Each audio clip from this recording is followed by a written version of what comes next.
Hello, this is Dr. Sandeep Salunke, and in this video, I am going to discuss with you the theoretical aspect of how to calculate working capital and format for calculation of working capital.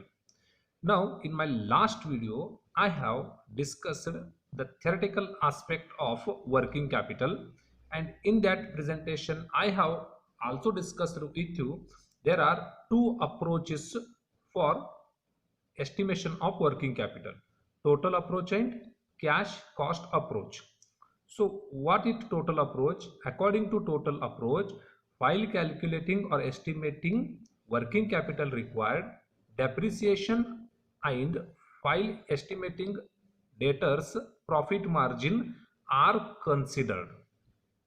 And what cash cost approach advocates?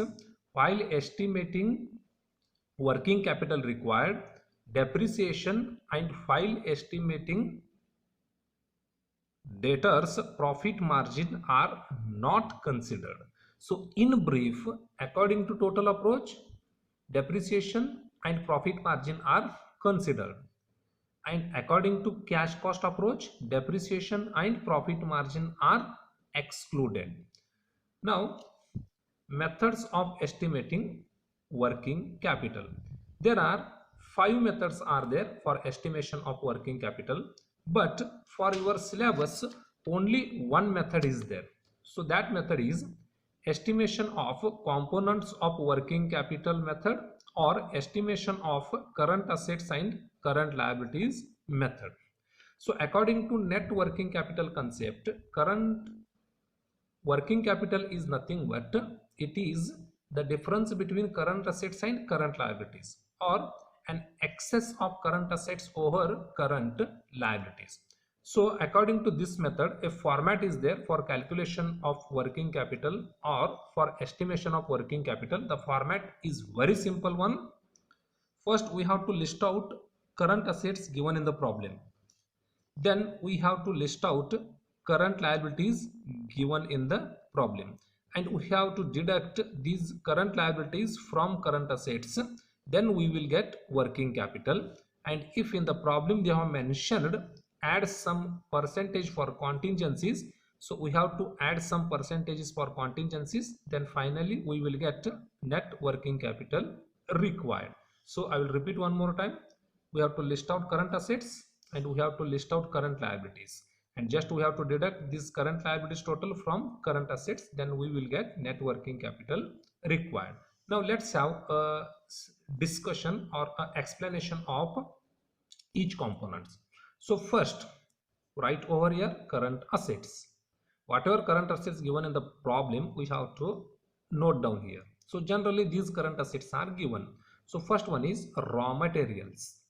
So here how to calculate amount of raw materials? Amount, directly amount is given, or sometimes units and quantity is given. Then we have to multiply units into quantity. So we will get amount into the period for which raw materials are kept in stock, which is given in problem.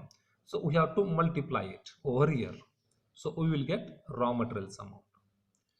Finished goods. So here the cost of finished goods, it should be multiplied with the period for which finished goods are kept in stock. Then we will get the amount of finished goods. Next, work in progress. So this work in progress includes three things: raw materials, labor and overhead. So we have to make the calculation for these three individual components: raw material, labor and overheads. Then we have to take amount over here. Next, debtors. Now while calculating amount of debtors, here amount. So if the problem is on total approach, here we have to consider selling price or the cost plus profit margin. And if the problem is asked on cash cost approach, then here we have to consider only cost of debtors and credit period, and it should be multiplied with credit period. Credit period is nothing but the credit period extended to debtors. Then we will get debtors amount. Next, prepaid expenses. If in the problem prepaid expenses are given, amount of prepaid expenses and the period for which the expenses are paid in advance. We will get this amount over here.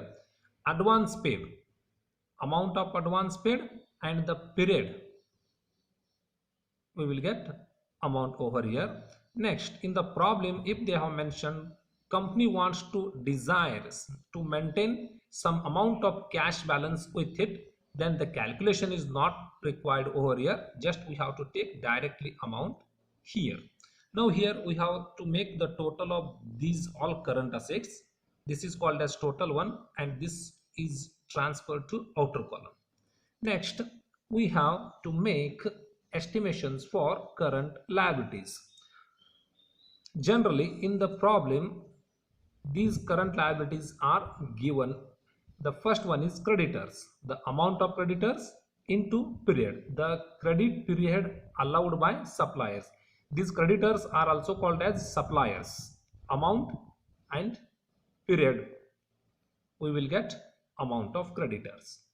Outstanding expenses, generally administrative expenses and other expenses are outstanding. Whatever given in the problem, we have to note down those all outstanding expenses over under the heading current liabilities, expenses into period for which it is outstanding. Okay, then we will get this amount, outstanding expenses amount.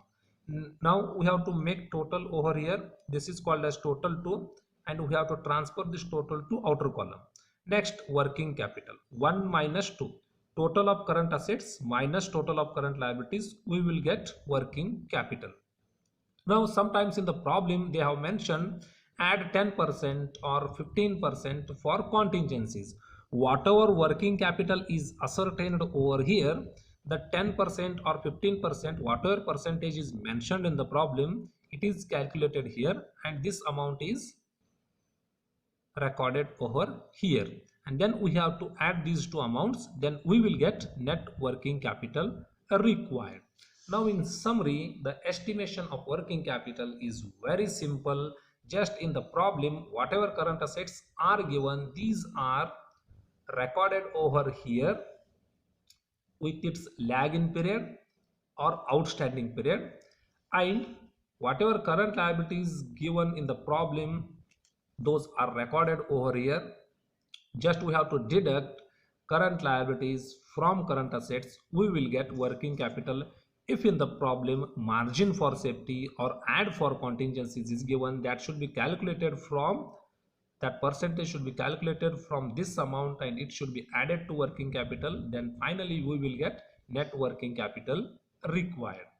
So in my next video I will come with a problem on how to calculate working capital. Thank you.